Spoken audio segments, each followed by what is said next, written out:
ஆராதிக்கிறதுனால அழுகையே வராதுன்னு நினைச்சிடாதீங்க. ஆண்டவரை ஆராதிக்கிறதுனால கஷ்டமே வராதுன்னு நினைக்காதீங்க. என்ன பண்றது, நீங்க ஆராதிக்க ஆராதிக்க ஆண்டவருக்கு உங்களை பிடிச்சி போன மாதிரி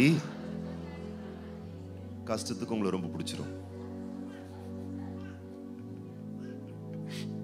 சொல்லுவாங்கல்ல, விடாது கருப்பு. ஆமா, நீங்க என்ன பண்ற கூடாதுன்னா அதை பார்த்து பயந்துடக்கூடாது. அல்லேலூயா. நீங்க சந்தோஷப்பட்டுக்கணும். அல்லேலூயா. கர்த்தருக்கும் என்ன பிடிச்சிருக்கு, சாத்தானுக்கும் என்ன பிடிச்சிருக்கு.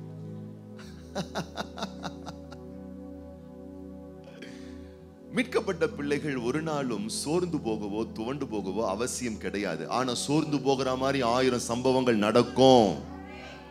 பக்கத்துல பார்த்து சொல்லுங்க, பசங்க பரீட்சை எழுதுறாங்களா கேளுங்க. பரீட்சை எழுதுறாங்களா, டெஸ்ட் ஏதோ எழுதுறாங்களா? இல்ல சில பேர் பிள்ளைங்களை எழுதி முடிச்சுட்டு இருப்பாங்க. ஆமா, டெஸ்ட் பரீட்சைய பிள்ளைங்களுக்கு பிடிச்சிருக்கு நீங்க நினைக்கிறீங்களா? சித்திரவதை. ஆனா அந்த பரீட்சை தான் தேர்வு செய்யும். ஒரு வருஷம் ஃபுல்லா மம்மி ஸ்கூல் போயிட்டு வர மம்மி, பாய் மம்மி. மம்மியும் டிபன் பாக்ஸா கொடுத்து அனுப்பும், ஃபீஸா கட்டும், அது கேட்கறதெல்லாம் வாங்கி கொடுக்கும். அந்த ஒரு வருஷம் ஃபுல்லா அதனுடைய போஷி எப்ப தெரியும்னா பரீட்சையில தான் தெரியும். பக்கத்துல பார்த்து சொல்லு, ஆண்டவரும் ஆசீர்வதிச்சு ஆசீர்வதிச்சு உன்னை எப்படி கொழக்கு முழக்குன்னு ஆக்கி வச்சிருக்காரு பாரு. நல்லா ஆண்டவர் உன்னை எப்படி சூப்பரா ஆக்கி வச்சிருக்காரு பாரு. ஆனா நீ உறுதியா இருக்குன்னு எப்ப தெரியுமா தெரியும்? உன் ஆபத்துல தான் தெரியும்.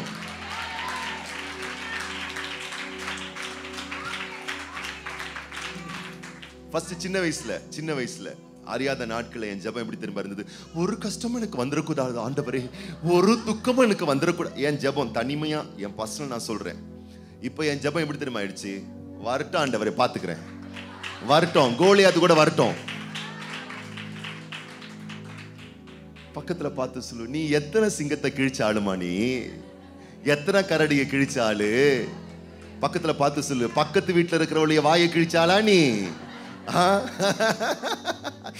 எத்தனை பேய் பிசாசே கிழிச்சிட்டு வந்திருக்கிறோம். தேவ பிள்ளைகள் மிரண்டவே கூடாது. ஏன்னா நமக்கு ரிசல்ட் தெரியும். முற்றும் ஜெயம் கொள்ளுவோம்.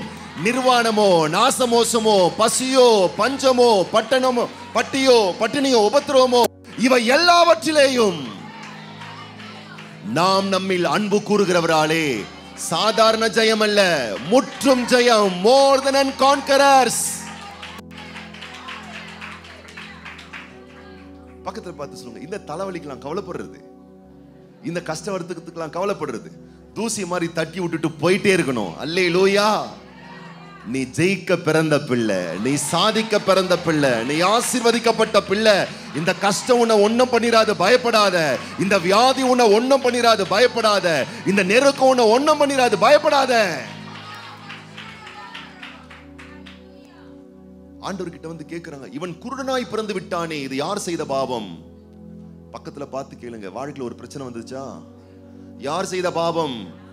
மண்டையை போட்டு குழப்பிக்காத. ஆண்டவர் சொல்றாரு, இது அவன் அப்பா செஞ்ச பாவம் இல்ல, அவன் அம்மா செஞ்ச பாவம் இல்ல, இவன் செஞ்ச பாவம் இல்ல. இந்த பிரச்சனை வந்துருச்சு, கஷ்டம் வந்துருச்சு, உபத்திரம் வந்துருச்சு, நெருக்கம் வந்துருச்சுன்னா தேவ மகிமை வெளிப்பட போதே. 2 கரத்தை தட்டி ஆண்டவரை மகிமைப்படுத்த. தேவ பிள்ளையே, நீ கஷ்டத்தின் பாதையில் சென்று கொண்டிருப்பாயே, ஆனால் இந்த நாள் தேவ மகிமை உன் லைஃப்ல வெளிப்படுற நாள்.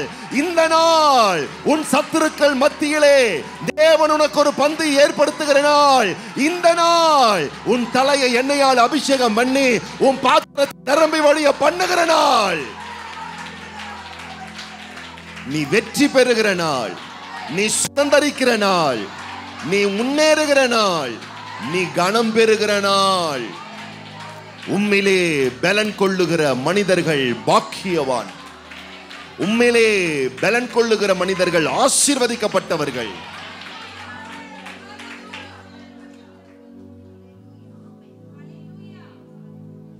இஸ்ரவேல் மக்கள் சில ஆண்டுகளுக்கு முன்பதாக அவங்க அதை ஃபார்ம் பண்ணாங்க. இஸ்ரவேல் தேசத்தை ஃபார்ம் பண்ணி உலகத்தில் சிதறி இருந்த யூதர்கள் எல்லாம் இஸ்ரேல் தேசத்துக்கு வந்து குடியிருக்க ஆரம்பித்தார்கள்.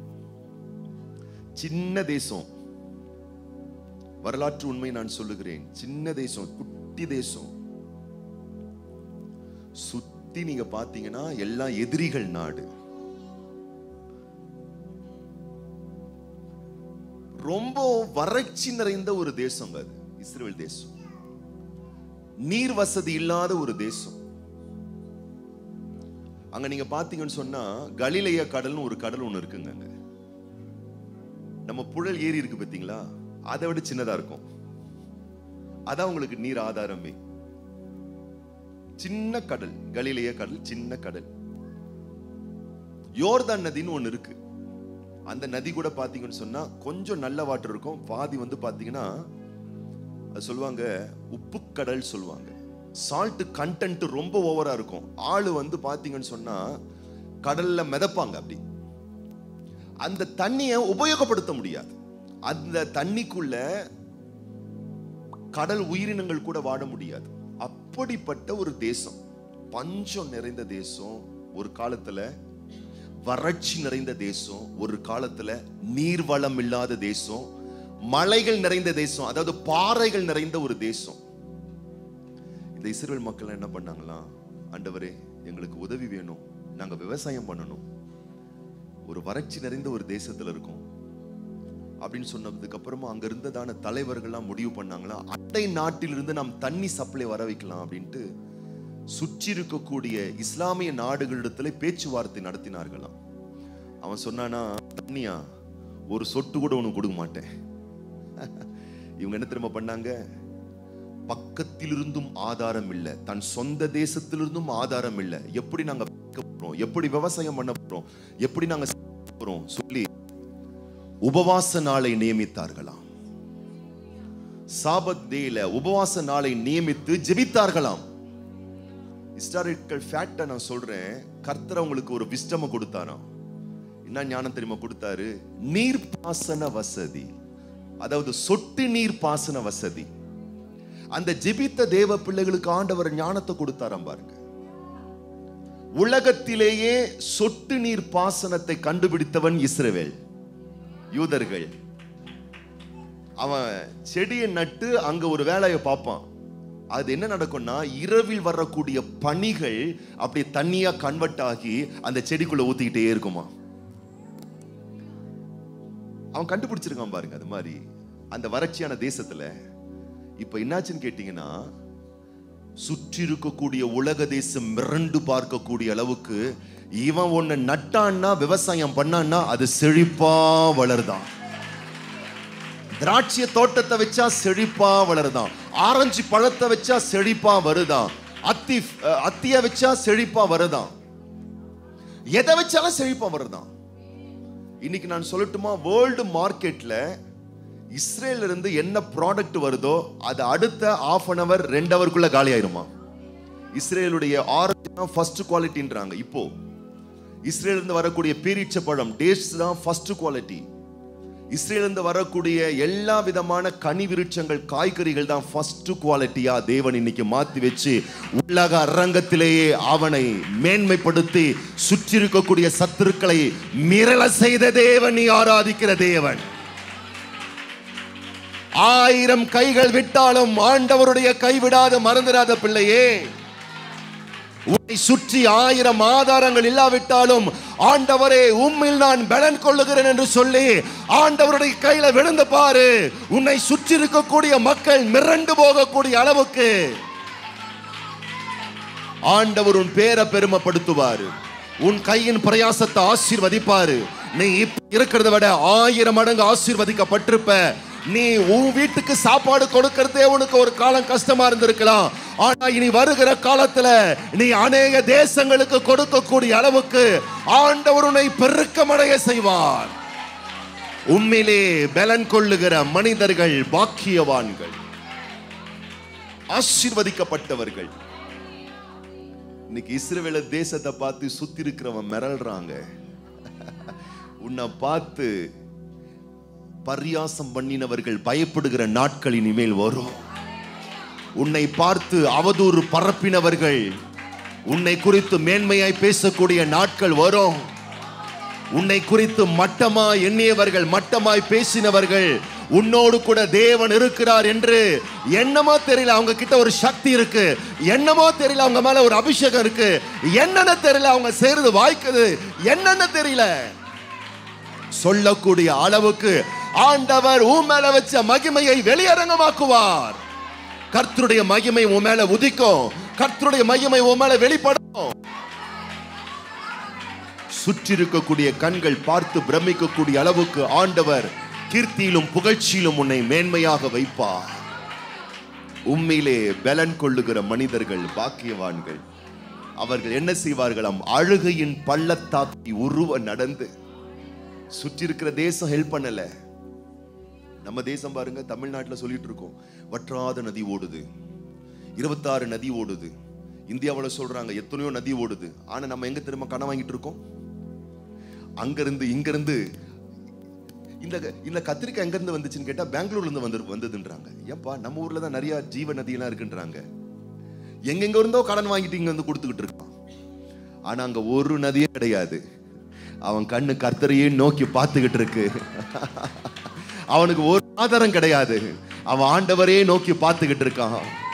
ஆண்டவர் அல்ல அல்ல குறையாத ஆசீர்வாதத்தால் அவனை நிரப்புறான்.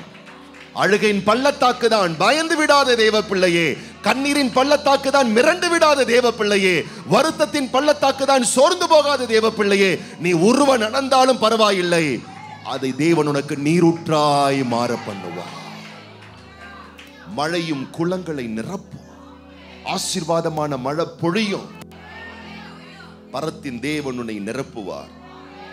அப்படி துதிக்கிறவர்கள், ஆலயத்தில் வாசமாய் இருக்கிறவர்கள், ஆலயத்தோடு உறவு கொள்ளுகிறவர்கள், 7ஆம் வசனம் சொல்லுது, பக்கத்துல பார்த்து சொல்லு, நல்லாதான் இருக்கீங்க ஆளு, இதோட ஸ்டாப் ஆயிராது, இதை விட இன்னும் பெட்டர் ஆவீங்க. பலத்தின் மேல் பலன், வல்லமையின் மேல் வல்லமை, ஆரோக்கியத்தின் மேல் ஆரோக்கியம், ஆற்றல் மேல் ஆற்றல், சந்தோஷத்தின் மேல் சந்தோஷம். ஒரு ஆசீர்வாதம் முடிவதற்குள் இன்னொரு ஆசீர்வாதம் இந்த வருஷம் உன் வீட்டுல நடக்க போகுது. ஒரு சந்தோஷம் முடிவதற்குள் இன்னொரு சந்தோஷம் இந்த வருஷம், இந்த 2024 வருஷம். ஒரு சந்தோஷம் முடிவதற்குள், ஒரு நன்மை முடிவதற்குள், ஒரு ஜெயம் முடிவதற்குள், ஒரு பிளஸிங்ஸ் முடிவதற்குள் இன்னொரு சந்தோஷம் என்று அடுத்த அடுத்த அபார நன்மைகளை நீ காணும்படி கர்த்தர் செய்வார். என் நாட்டப்பட்டவர்கள், கர்த்தரை ஆராதிக்கிறவர்கள், பலன் மட்டுமல்ல பலத்தின் மேல் பலம் அடைந்து சீயோனிலே தேவ சன்னியில் வந்து காணப்படுவார். 8 சேனைகளின் தேவனாகிய கர்த்தாவே, என் விண்ணப்பத்தை கேளும், யாக்கோபின் தேவனே செவிகொடும். 10ஆம் வசனத்துல சொல்றாரு, 1000 நாளை பார்க்கிலும் உமது பிரகாரங்களில் செல்லும் ஒரே நாள் நல்லது. இந்த ஆசீர்வாதங்களை நாங்கள் பெறுவதற்கு எங்க ரூட்டு ஆண்டவருடைய ஆலயத்தோடு, எங்க ரூட்டு தேவ சத்தத்தோடு, தேவ சித்தத்தோடு, தேவ சமூகத்தோடு, தேவ தொடர்போடு இணைக்கப்பட்டதனால அவர் சொல்றார், என் தேவனுடைய ஆலயத்தின் வாசற்படியில் காத்திருப்பதையே நான் தெரிந்து கொள்வேன். தேவ மகிமையை நான் தெரிந்து கொள்வேன். தேவனுடைய பிரசன்னத்தை நான் தெரிந்து கொள்வேன். தேவ சமூகத்தை நான் தெரிந்து கொள்வேன். எத்தனை பேர் நம்ம ஆமென் சொல்றோம்?